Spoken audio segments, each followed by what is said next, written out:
tahun ini 2022 ini UPN satu-satunya perguruan tinggi di Indonesia yang menjadi 3 tuan rumah sekaligus secara nasional. Jadi kuliah sekarang itu gampang. Dan menyenangkan. Nah, itu yang paling penting. Belajar dengan menyenangkan ya, Prof ya. Bagaimana yang penting sekarang bisa diterima di UPN dulu. Yang jurusan komunikasi bisa kuliah di gedungnya teknik. Siapa tahu dapat kenalan di sana, ya kan? Harapan kami di tahun 2026 mahasiswa UPN sudah 35.000. UPN Veteran Jawa Timur ke depan harus besar, berkualitas, tidak saja akademik tapi juga yang lainnya.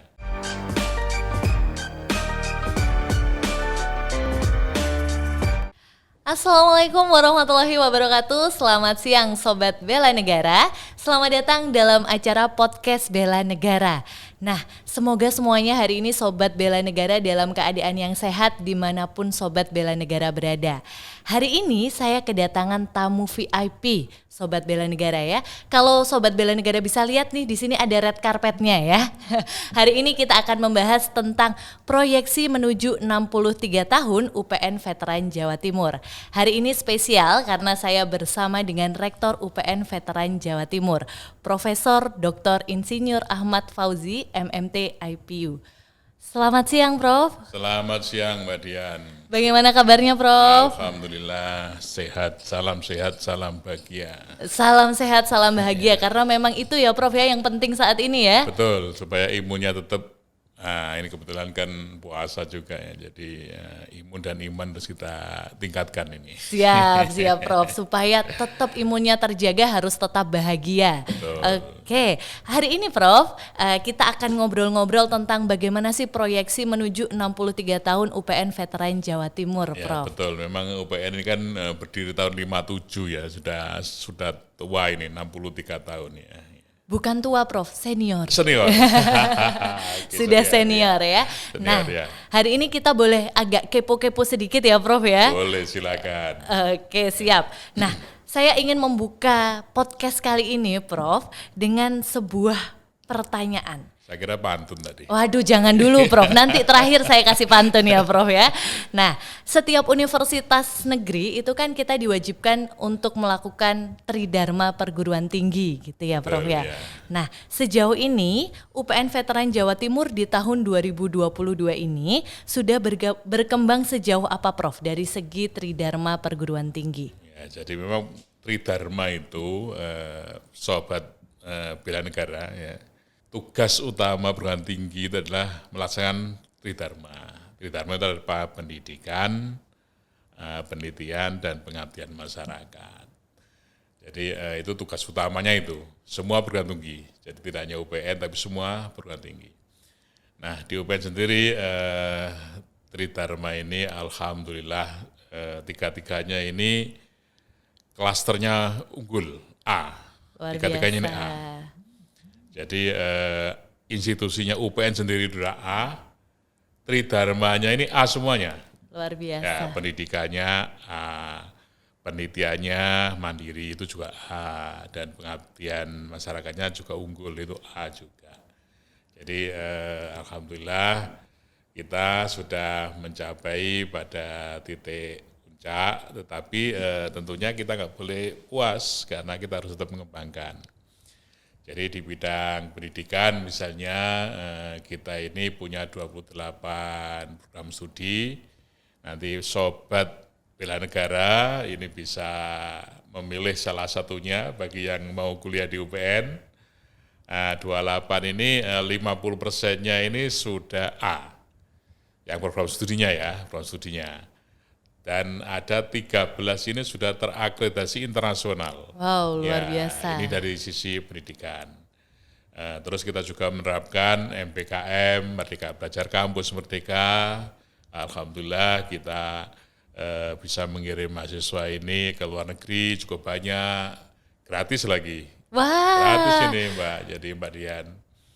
Itu Terus, yang dicari, ya, Prof, yang itu, Prof. Bisa kuliah meskipun masuknya di UPN, di UPN, kuliah di UPN, tapi bisa kuliah di perguruan tinggi negeri lain. Wow. Jadi misalkan semester 4 ini kita pengen ngambil misalkan akuntansi forensik misalkan. Siap. Nah, kita bisa kuliah ngambil itu di UI boleh, ngambil di Unpad boleh, ngambil di ITB, di manapun boleh. Jadi meskipun masuknya di UPN bisa kuliah di mana-mana. Itu salah satu program MPKM. Tidak hanya itu. Tahun ini kita mengirimkan ada hampir 200, tepatnya 190 sekian. Itu kuliah di luar negeri. Jadi selain ngambil kuliah di UPN, juga bisa ngambil mata pelajaran atau mata kuliah di luar negeri. Ada yang kemarin di Malaysia, ada yang ngambil di Thailand, dan lain-lain. Dan juga ada program IISMA. Nah, ini nggak hanya orangnya di Indonesia, tapi orangnya keluar lagi betulan ini. Dikirim ke sana, kuliah di sana selama 1 semester, dan lain-lain. Jadi ini satu program pendidikan. Nah, di program penelitian kita ini termasuk perguruan tinggi negeri yang program penelitiannya ini sangat bagus. Karena kita ini mempunyai jumlah paten kita, hak kekayaan intelektual kita itu lebih dari 500. Wow. Dan itu yang desain industri yang ada luaran dari penelitian itu merupakan salah satu yang diwajibkan. Itu adalah teknologi tepat guna. Ini kita punya lebih dari 300 prototipe. Jadi tidak hanya hasil pendidikan kita ada di rak-rak kampus, tidak. Tetapi bagaimana hasil itu bisa kita implementasikan di masyarakat dan bisa mendorong pertumbuhan ekonomi di lokal tersebut. Ada kebermanfaatannya ada gitu ya Prof ya. Dan yang kedua, yang ketiga kan tadi pengabdian masyarakat. Ya, pengabdian masyarakat. Alhamdulillah ini kita berangkatkan KKN kemarin terakhir sekitar 3.200 orang. Itu selama 1 semester. Kalau biasanya KKN kan hanya 2 minggu, 3 minggu, ini enggak. 1 semester ada di masyarakat. Tetapi mereka bisa kita kasih SKS 20 SKS. Jadi bisa dikonversi dengan SKS 20 SKS. Dan mereka akhirnya tidak perlu lagi bingung harus kuliah, KKN dan lain-lain. Jadi 1 semester udah di lapangan. Ini melaksanakan KKN dengan 20 SKS tersebut. Ini salah satu, nanti bisa kita ceritakan, banyak cerita ini sebetulnya. Siap. Jadi begitu ya, Sobat Bela Negara ya, bagaimana ternyata kalau di UPN itu kita bukan cuman belajar di kelas ya Prof ya. Tidak hanya belajar di kelas, betul. Tapi kita bisa melandingkan ilmu-ilmu yang ada di kelas, langsung turun implementasi ke masyarakat. Betul. Gitu. Dan yang tadi saya tertarik Prof, itu berarti di sini sangat membuka peluang teman-teman ketika ingin student exchange ya. Student Prof, exchange ya. Dan gratis Prof. Gratis lagi, betul. Kapan lagi Sobat Bela Negara kuliah di luar negeri gratis lagi ya Prof ya. Nah oke. Terus saya sempat tahu Prof, kemarin ada salah satu hasil karya motor listrik ya Prof ya. Motor listrik ya. Namanya apa Prof? Kalau kami boleh tahu Prof. Kalimasada. Kalimasada itu adalah hasil dari Prodi Teknik Mesin ya. Teknik mesin. Ya. Ini sedang kita buatkan mobil listrik juga. Wah. Jadi alhamdulillah Mbak Dian. Jadi tahun ini 2022 ini UPN satu-satunya perguruan tinggi di Indonesia yang menjadi 3 tuan rumah sekaligus secara nasional. Tuan rumah untuk yang pertama lomba mobil hemat energi. Mobil hemat energi. Jadi mobil hemat energi itu MHE singkatannya. MHE. Ya. Yang kedua nanti kewirausahaan nasional. Kewirausahaan nasional. Itu semua perguruan tinggi negeri swasta bisa ikut, termasuk MHE itu lomba bergengsi itu. Nah, kewirausahaan. Dan yang terakhir itu adalah nanti lomba kapal cepat tidak berawak. Kapal cepat tidak berawak. UPN ini kan ada kampus, punya kampus yang di dalamnya itu ada kolam kolam cukup lebar, bagus kolamnya, biasanya dipakai kawan-kawan mahasiswa untuk rehat di sana ya, belajar di sana di pinggir kolam. Nah, itu nanti ada lomba kapal cepat tidak berawak di situ. Jadi nasional semuanya. Wow, luar biasa. Ya, ada lagi satu ya. Cuma ini pesertanya ada 5 perguruan tinggi sementara ini di Indonesia, yaitu lomba Piala Rektor UPN. Piala Rektor UPN. 3 UPN Surabaya, UPN Jawa Timur, UPN Jogja dan Jakarta. Luar biasa. Ya, jadi ini kita tahun ini punya kegiatan nasional yang cukup banyak. Banyak kegiatan bergengsi ya Prof ya. Banyak bergengsi. Ya, luar biasa. Oke, kalau misalnya tadi kita sudah ngobrol ada beberapa kegiatan yang dikonversikan, apakah itu termasuk program MBKM itu Prof ya? Betul. Jadi MBKM itu ada 9 program. Ada 9 program. Ada yang pertama adalah pertukaran mahasiswa. Pertukaran mahasiswa itu tadi ada yang antar program studi. Jadi misalkan mahasiswa UPN di jurusan mesin, kok pengen juga menjadi MC kayak Mbak Dian gitu ya. Nah, dia bisa ngambil mata kuliah tentang Public speaking di komunikasi. Komunikasi, ya kan? Betul Prof. Tapi dalam satu UPN ini, dalam satu UPN. UPN Jatim aja Prof UPN ya? Jatim, ya. Jadi itu boleh bisa. Atau pengen, kok nggak enak ya nanti sama teman-teman setiap hari ketemu ya. Oke, saya ngambil di misalnya ngambil di UI, boleh juga tentang public speaking di UI. Ya. Siap. Kurang jauh lah, ngambil di USU boleh juga, di USU Medan ya boleh. Siap. Ini pertukaran antar perguruan tinggi. Jadi kalau di dalam tadi itu yang dalam perguruan tinggi, yang di antar perguruan tinggi juga bisa.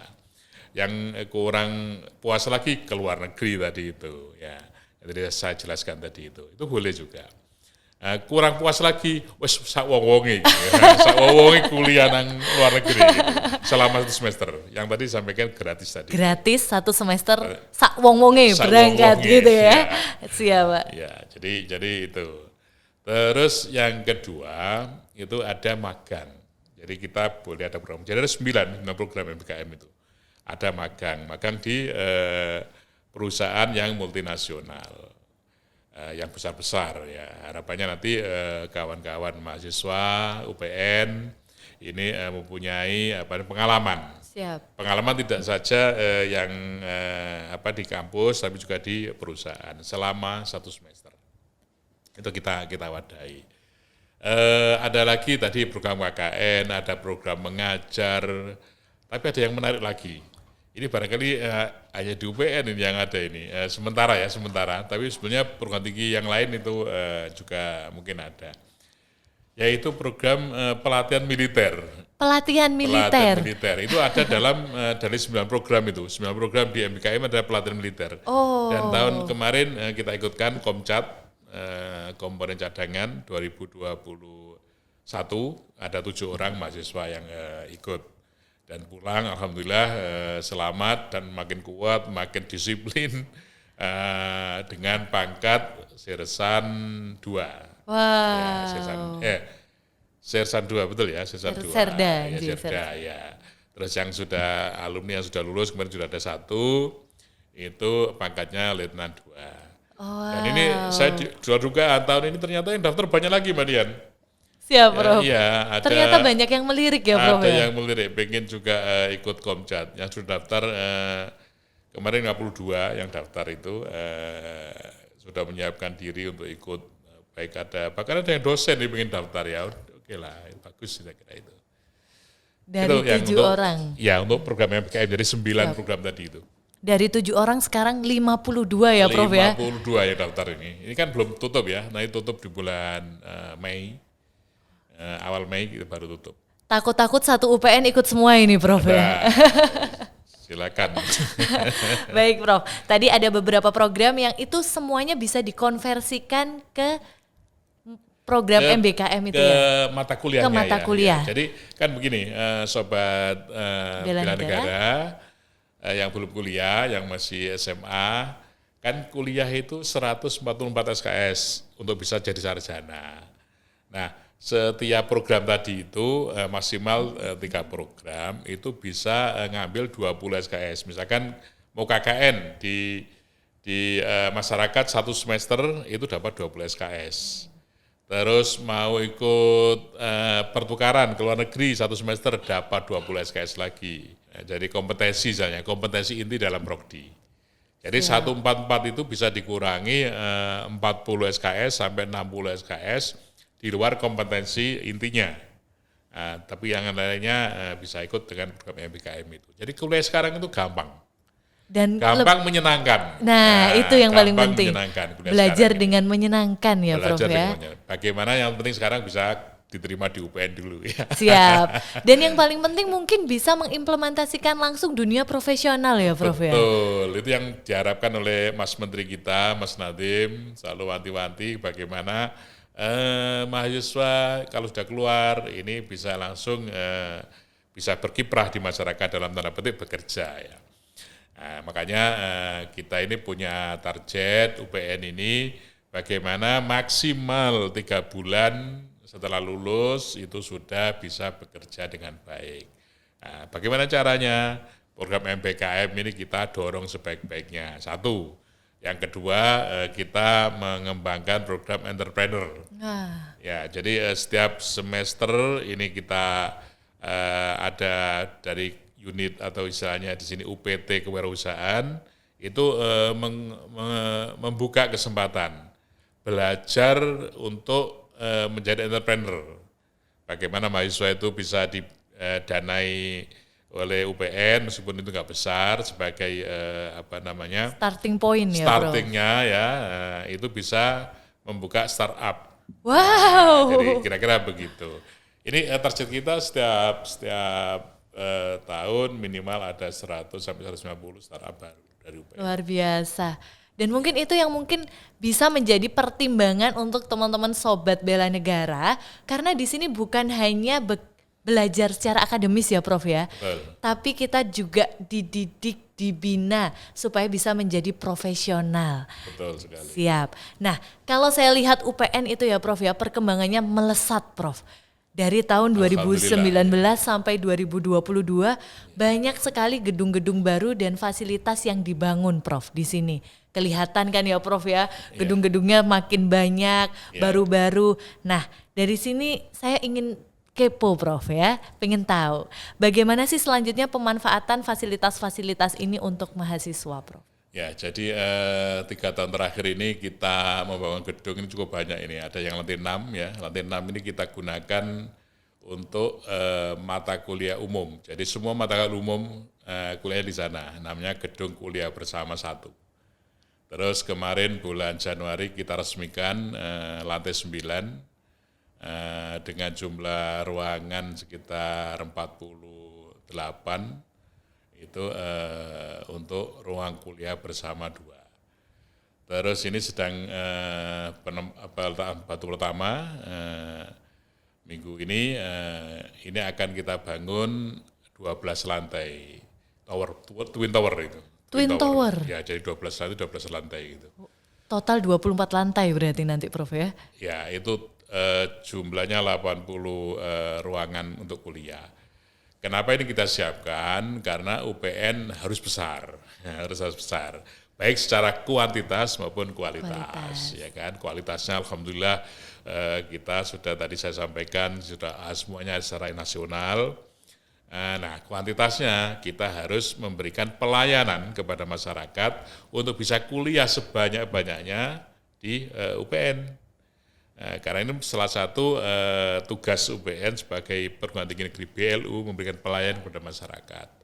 Nah, kalau sekarang jumlah mahasiswanya 17.600, target kami nanti adalah 35.000 mahasiswa, 2 kali lipat.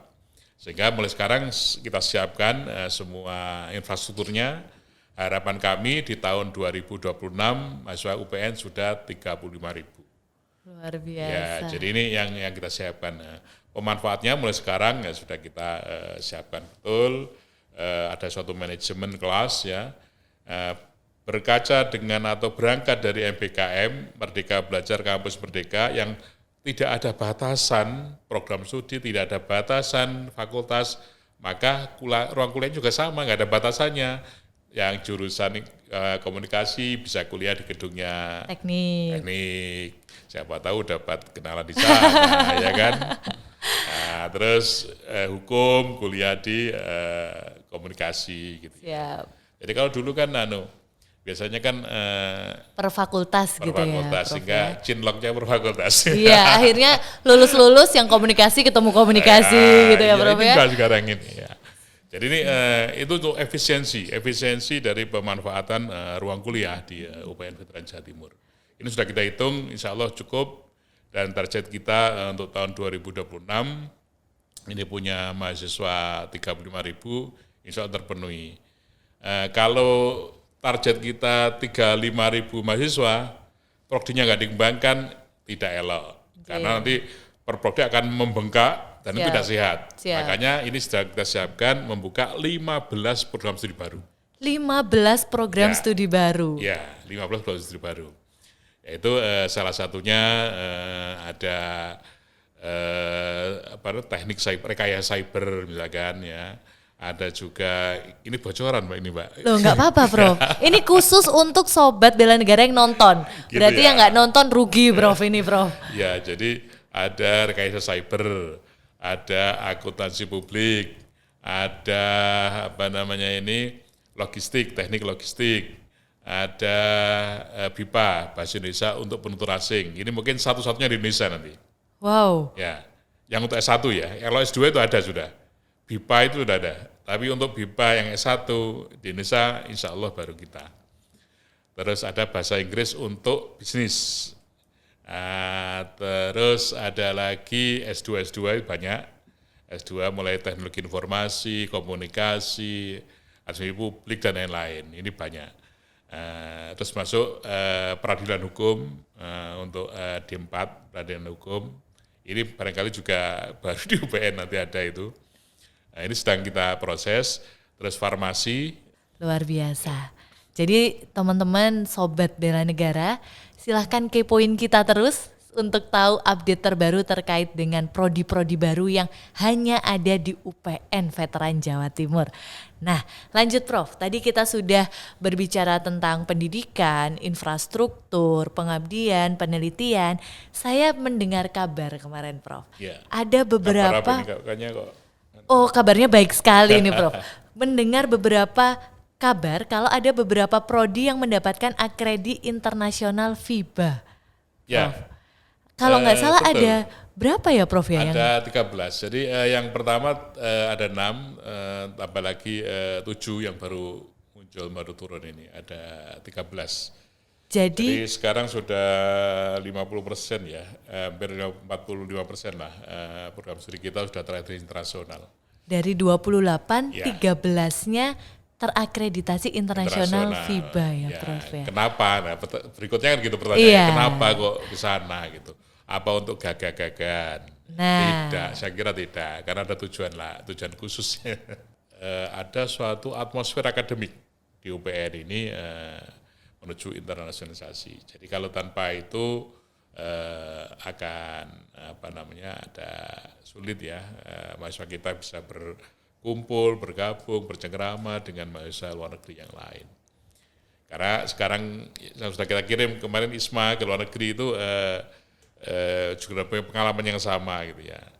Ini kemarin menyampaikan pada saat pulang, ini Pak Rektor, ini pengalaman cukup bagus sekali, ada yang dari Polandia, daerah Ukraina sana mungkin ya.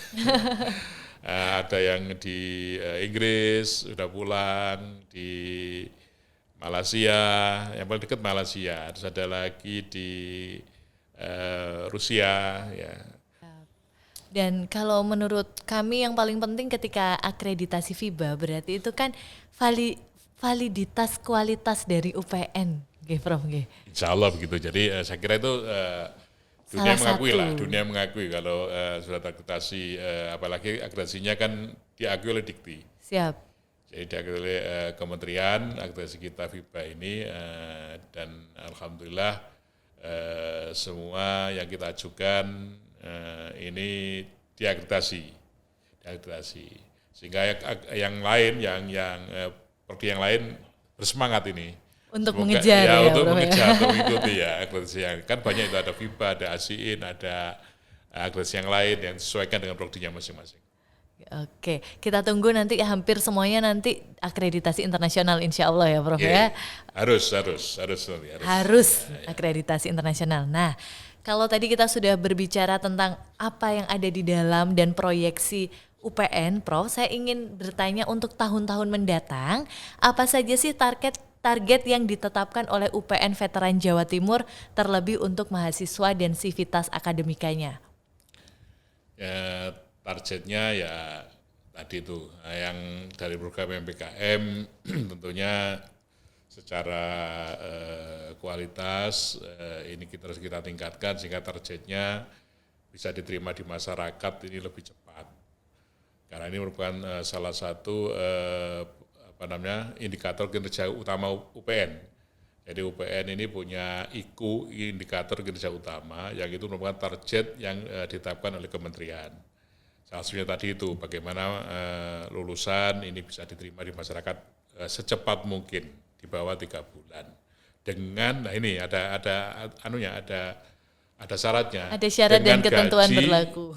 Dengan gaji minimal 1,2 kali UMK-nya. Wah, ini kalau hanya keluar terus bekerja asal-asalan mungkin ya banyak ya bisa kita, tapi ini enggak. Bagaimana keluar dari UPN itu diterima di masyarakat lebih cepat dengan gaji 1,2 kali UMK-nya. Okay. Jadi itu. Terus yang kedua, bagaimana kita menyiapkan SDM, terutama di dosen-dosennya, itu untuk kuliah S3 lagi. Jadi S3 kita saat ini dari 600, kurang lebih 600 dosen kita, ini yang sudah S3 kurang lebih sekitar 200 atau 30%-nya. Harus kita tingkatkan, yang sisanya harus kita berangkatkan. Tahun ini kita memberangkatkan ada 23 ke luar negeri, dengan tujuan yang sementara yang paling banyak ini ya masih di Asia ini. Yang sebagian di Amerika dan di UK. Nah, ini SDM harus kita tingkatkan, karena adalah investasi yang jangka panjang, nggak bisa langsung seperti balik tangan. Paling enggak beliau ini nanti akan pulang 3 tahun lagi, begitu kan kira-kira. Nah, ini dari SDM-nya. Terus ada lagi IKU yang lain, masalah misalnya bagaimana kurikulum ini internasional. Ada lagi kerjasama, ada lagi target, banyak sekali target itu. Jadi ada 8 IKU ini yang harus kita kita penuhi. Jadi salah satu target kita di tahun ini, dan alhamdulillah ya ini kabar lagi alhamdulillah. Target kita di tahun 2021 kemarin itu tercapai 136%. 136%, ya, lebih dari 100%. Lebih dari 100%. Ya, jadi kita ini the best 10 di perguruan tinggi negeri, ini negeri saya bilang ya. Perguruan tinggi negeri itu ada 3 kelas. Satu adalah BH Badan Hukum, yang kedua adalah BLU, dan ketiga adalah Satker. Nah, UPN termasuk dalam BLU ini. Jadi BLU Badan Layanan Umum. Jumlahnya ada sekitar 34 PTN BLU itu. Nah, kita the best 10. Terbaik. Ya, the best 10 terbaik. Ya, karena IKU-nya udah tinggi, kita termasuk, meskipun kita ini baru negeri 7 tahun ya. Negeri 7 tahun, tapi kita langsung alhamdulillah. Jadi melesat, langsung ke the best 10. Target kita tahun depan bisa the best 5 ya, the best 5. Jadi ini yang kita targetkan ya. Siap, Prof.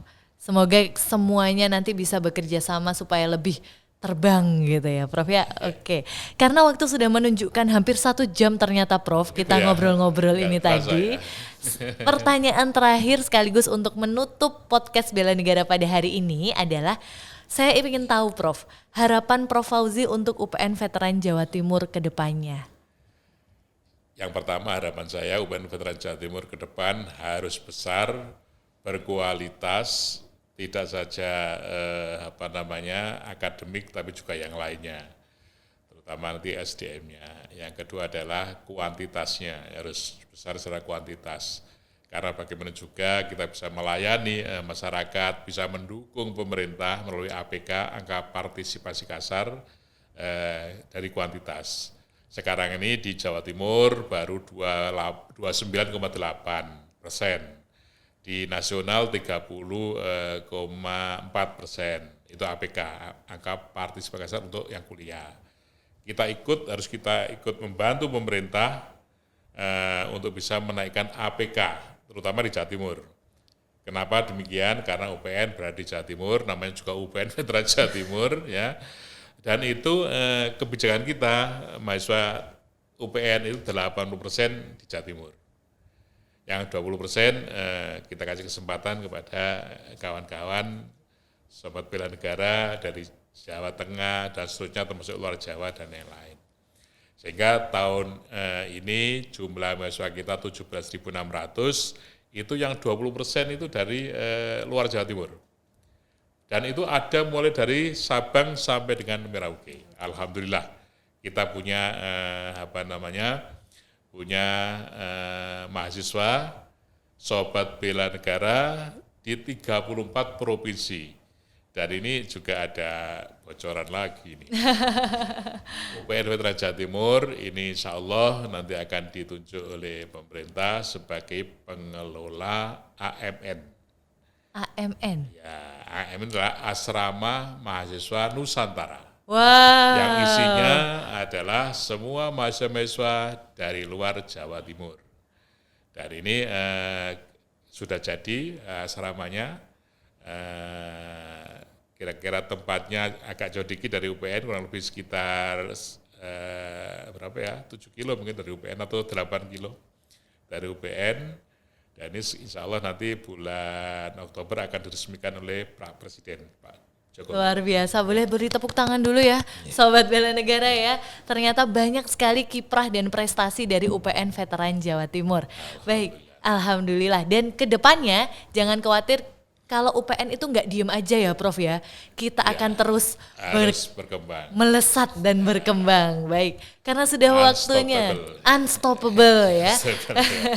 Karena sudah 1 jam Prof kita berbincang-bincang, berarti sudah di akhir waktu podcast Bela Negara ini. Saya mengucapkan terima kasih sekali Prof Fauzi sudah berkenan bertemu dengan sobat Bela Negara dimanapun itu, dari Sabang sampai Merauke ini Prof yang nonton Prof.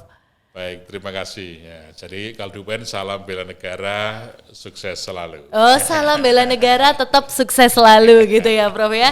Baik, terima kasih sekali lagi Prof Fauzi yang sudah berkenan menemani saya untuk menyapa Sobat Bela Negara pada hari ini. Dan terima kasih juga Sobat Bela Negara sudah mau berbagi dan juga kepoin tentang seperti apa sih UPN Veteran Jawa Timur. Dan jangan lupa untuk terus mengikuti informasi tentang UPN Veteran Jawa Timur. Terima kasih. Assalamualaikum warahmatullahi wabarakatuh. Salam bela negara. Gini ya Prof ya. Salam bela negara. Sukses selalu. Sukses selalu. Terima kasih Prof.